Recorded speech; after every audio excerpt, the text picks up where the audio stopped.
Pakistan peoples party के एक और रहनुमा नैब के रेडार पर आ गए। नैब रावलपिंडी ने डिप्टी चेयरमैन सेनेट को 9 दिसंबर को तलब कर लिया। साबिक एमडी पीआईए एजाज हारून से कारोबारी लेन देन से मुतालिक भी नैब सवालात करेगा।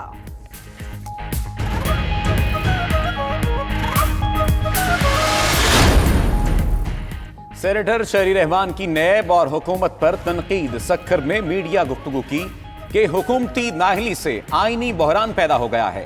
पार्लिमान के बाद इलेक्शन कमीशन को भी मफलूज करके रख दिया गया। मालम जब्बा, बीआरटी समेत कई मंसूबों में करप्शन का इंकशाफ हुआ, लेकिन नैब कोई कार्रवाई नहीं कर रहा। अल अजीजिया रेफरेंस में नवाज शरीफ की अपील 18 दिसंबर को इस्लामाबाद हाई कोर्ट में समाअत के लिए मुकर्रर।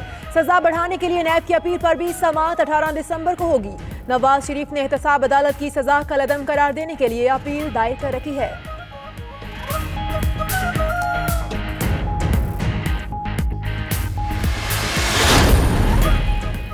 आसिफ जरदारी की सेहत बदस्तूर खराब। नया मेडिकल बोर्ड तश्कील दे दिया गया।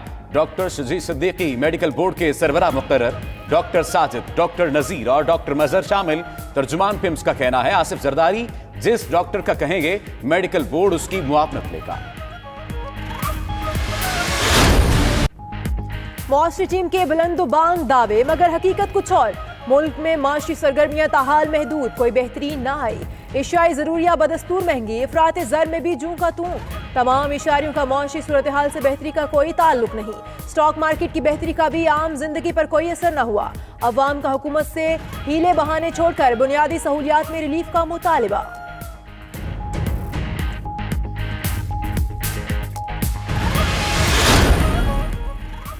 पंजाब हुकूमत का ज़राअत की तरक्की और किसानों की बेहतरी के लिए आसन इक़दाम। वज़ीर आज़म ज़रई इमरजेंसी प्रोग्राम के तहत खाल पक्के करने के मंसूबे का इफ्तिताह आज होगा। कौमी प्रोग्राम बराए इस्लाह खालाजात के फेज़ 2 का इफ्तिताह जहांगीर तरीन और नोमान लंगड़ियाल करेंगे। प्रोग्राम पर 158 अरब रुपए खर्च होंगे।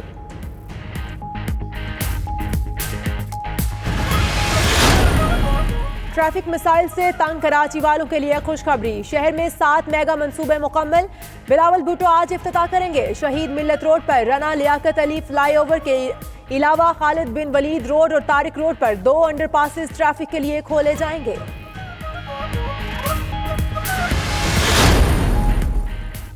अदाकार मोहसिन अब्बास की साबिक अहलिया फातिमा सुहेल ने बच्चे के नानो नुफ्के के लिए अदालत से रुजू कर लिया। बच्चे का माहाना खर्चा अकेली बर्दाश्त नहीं कर सकती।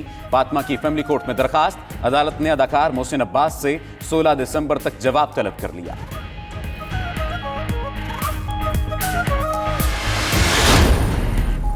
कोयटा में 8वीं जमात के इम्तिहानात। साइंस के बाद उर्दू ग्रामर का पेपर भी आउट।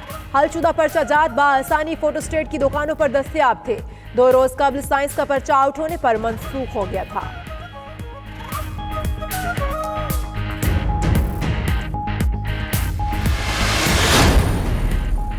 श्रीलंका के खिलाफ होम टेस्ट सीरीज के लिए कौमी स्क्वाड का ऐलान आज होगा। हेड कोच और चीफ सिलेक्टर मिसबाउल हक 2 बजे प्रेस कॉन्फ्रेंस करेंगे। लाहौर में सिलेक्शन कमेटी का इजलास जारी। टीम में फवाद आलम, उस्मान चुनवारी और समी असलम की शमूलियत का इम्कान।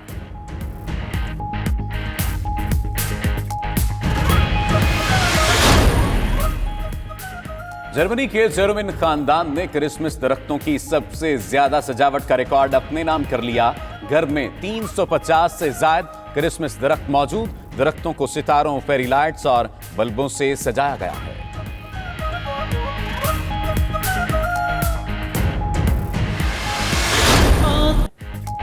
और हर दिल में घर करने वाले मारूफ नातख़्वां और मबलिग जुनैद जमशेद की 3री बरसी।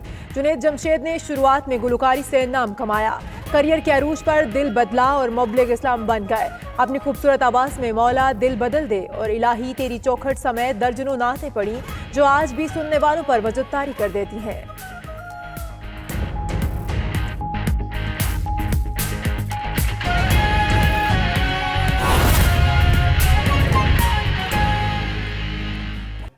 और अब जिक्र मईशत का। हीले बहाने बेकार हो गए, मईशत मुस्तहकम न हुई। मुल्क में मुआशी सरगर्मियां ताहाल महदूद हैं, कोई बेहतरी नहीं आ सकी।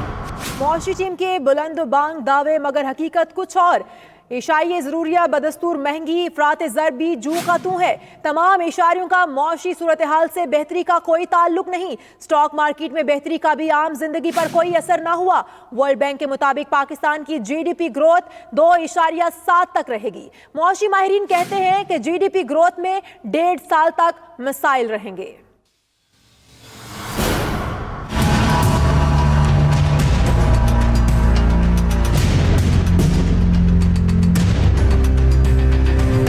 वफाकी हुकूमत और इसकी टीम मुसलसल ये दावे कर रही है कि हुकूमती काविशों के नतीजे में मुआशी सूरत हाल बेहतर होना शुरू हो गई है। मईशत के मस्बत इशारे मिल रहे हैं। स्टॉक मार्केट ने बढ़ना शुरू कर दिया है। मूडीज ने पाकिस्तान की रेटिंग मनफी से B3 कर दी। इस इकदाम के नतीजे में ये बहुत खुशाइंद मामलात हैं।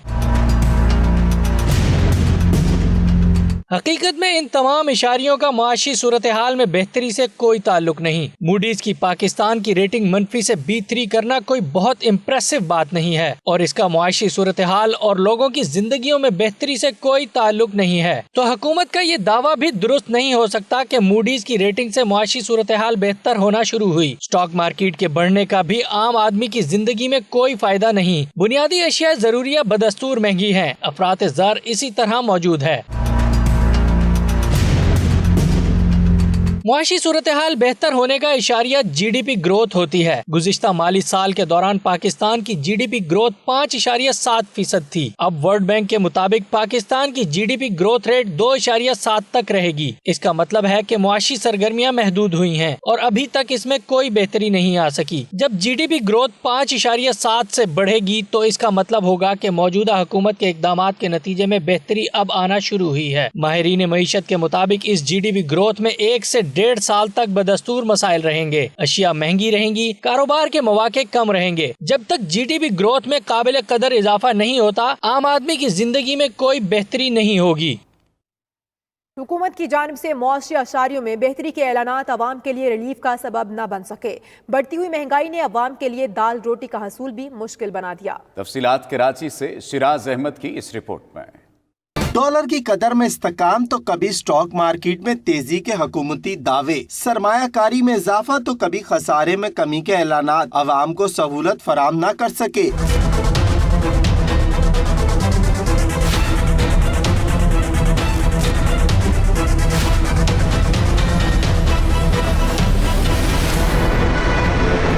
बढ़ती हुई महंगाई ने अवाम के लिए खाने पीने की अशिया खरीदना भी मुश्किल बना दिया है। दाल माश 220 रुपए किलो तो मसूर 200 रुपए में मिल रही है। टमाटर 200 रुपए, प्याज 80 रुपए, जबकि मौसमी सब्जियां 100 से 150 रुपए किलो में फरोख्त हो रही हैं। इसके अलावा घी, तेल, चीनी और आटे की कीमतों में होशरुबा इजाफे ने अवाम की मुश्किलात बढ़ा दी हैं। इस वक्त हुकूमत के आने के बाद मेन चीज जो है महंगाई तो 200% से ज्यादा बढ़ चुकी है।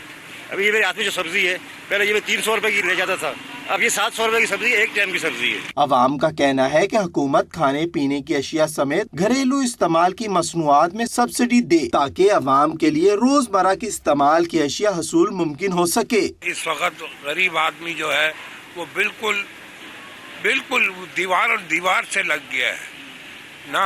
उसको बेचारे को उनको कोई रिलीफ मिल रहा है ना। वो महंगाई रोज ब रोज बढ़ती जा रही है। हर चीज अपनी अपनी रूटीन पे इन्होंने रखी हुई है। पीछे से कुछ सस्ते मिले तो जहाँ महंगी लाके बिकते हैं, हाई फाई रेट लगाए हुए इन्होंने सब। कोई नहीं पूछने वाला है, बस गरीब आदमी को छोड़ दो। कहाँ पे अच्छा है, गुजारा कर रहा है, बहुत बेहतर जा रहा है। दूसरी जानिब पाकिस्तान में दायरा शुमारियात ने भी नवंबर में महंगाई की शरह 12.67% पर पहुंच चुकी है, जबकि आने वाले दिनों में महंगाई मजीद बढ़ने का खदशा भी जाहिर कर दिया गया है। शिराज अहमद, 92 न्यूज, कराची। हुकूमत की जानिब से मईशत में बेहतरी के दावों पर अवाम ने मिले जुले रद्द-ए-अमल का इजहार किया है, लेकिन सब एक बात पर मुत्तफिक हैं कि महंगाई में दिन ब दिन इजाफा होता जा रहा है। कैसे, आइए देखते हैं। गरीब लोग जो है, अगर अभी देखिए, अभी मैं ये सौदा लेना है कम से कम 1000-1200-1500 का होगा। इतनी आमदनी नहीं हमारी जो है एक दिन में इतना होगा। एक दिन में ये जो है इतना खर्चा हो जाता है। जो हर चीज की महंगाई है, गरीब बहुत तंग है। कहाँ जाए गरीब, जिसकी 500 रुपया दिहाड़ी 1000 रुपये का खर्चा हो जाए वो कहाँ जाए। ऐसी हुकूमत ने हमें बेहोश कर दिया है। ऐसे बात है, एक बंदे की जो पे है वो इंक्रीज नहीं हो रही। महंगाई जो डे बाई डे इंक्रीज हो रही है, टैक्सेस लग रहे हैं, चीज़ें महंगी हो रही हैं, ट्रांसपोर्ट महंगी हो रही है, फ्यूल महंगा हो रहा है। इस वजह से हर चीज़ की प्रॉब्लम है। दाल सब्जी चीनी हर चीज़ महंगी होती जा रही है, क्या करेंगे आप? आपके मेरे हाथ में कुछ भी नहीं है सिवाय दुआ करने के। महंगाई इतनी है जो कोई शायद खाली टमाटर है 3-3 किलो 300 तो 2 किलो जा रहे हैं। हम तो ही करेगा क्या सस्ता कर रहा है, गरीबों वास्ते तो ज़ामत बना रहा है। इमरान खान ने कहा है तो हम इत्मीनान कर सकते हैं, क्योंकि उसने जो भी कहा है उसने कोशिश की है कम से कम उसको पूरा करने की। हो ना हो ये तो अल्लाह की मर्जी है। बिल्कुल नहीं फ़र्क पड़ा है, क्योंकि ये हुकूमत जब से आई है तब से ही डाउन हो रहा है। जब से ये आई है ना, गरीब नहीं उठ सका ना आवाम उठ। हुकूमत से यही जो है ना वो हमारा मुतालबा है कि आवाम को जो है ना वो रिलीफ दिया जाए, ताकि जो है वो परेशान है उसकी परेशानी जो है वो दूर की जाए। बेहतरी के अमकानात जो बता रही है हुकूमत, मेरे ख्याल से तो कोई बेहतरी नहीं आई। कोई फ़र्क नहीं पड़ा, महंगाई आसमान को छू रही है। दिन ब दिन पेट्रोल और ये बिजली के जो रेट बढ़ रहे हैं, हमारे तो घर के चूल्हे ठंडे पड़ गए हैं।